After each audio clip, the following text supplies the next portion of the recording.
Every year there are tons of juggling festivals. And I mean tons. Like, look at all of these that they have. Juggling festivals are amazing, but they don't just come out of nowhere. Juggling festivals happen because there are lots of dedicated volunteers who make them happen. Let's say that you are planning out the workshops for the festival. You probably make some form that you want people to fill out with their availability.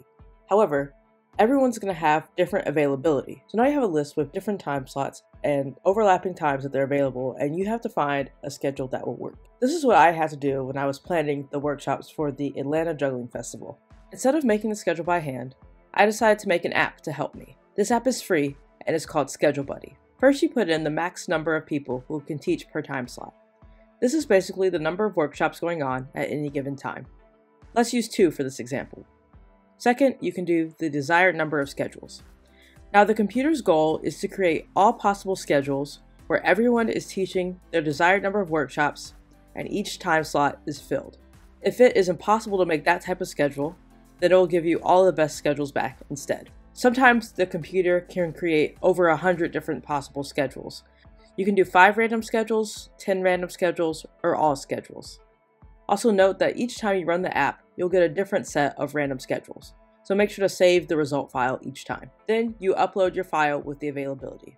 After you make your Google form, you can go view the results in Sheets. Then you can save it as a CSV file and upload it directly to the app. Now make sure to save it as a CSV file, not an Excel file. Then you put in the labels for your columns. These are the 3 columns that are mandatory: the name, number, and availability. So you can just go over here, copy and paste, and put it here.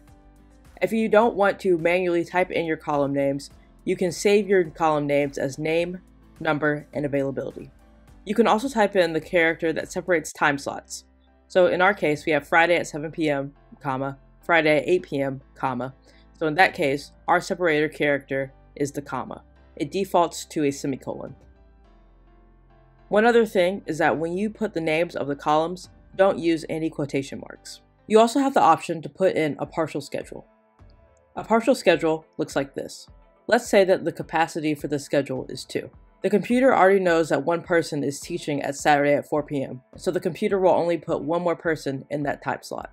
There are more details about how to make the partial file in the instructions, but we're not going to use a partial schedule for this example. Then you press Find Schedules and you wait for the results. It might take a while because there are many different combinations, but just be patient. And here are the results. If you see good news, that means it was able to make a complete schedule. Otherwise, it'll give you the best possible schedules. Here are all of the different schedules. You can look through them and see what works best for you. And if you don't find a schedule that you like, you can just hit Find Schedules again and you'll get another random combination. I hope that this app is helpful for people who are planning juggling festivals. I wanted to make it free to make it easier for all of the volunteers. Let me know how it actually works. I'm really curious to hear about any difficulties or any ideas for features that you have. I'll catch you in the next video. Keep juggling and have fun.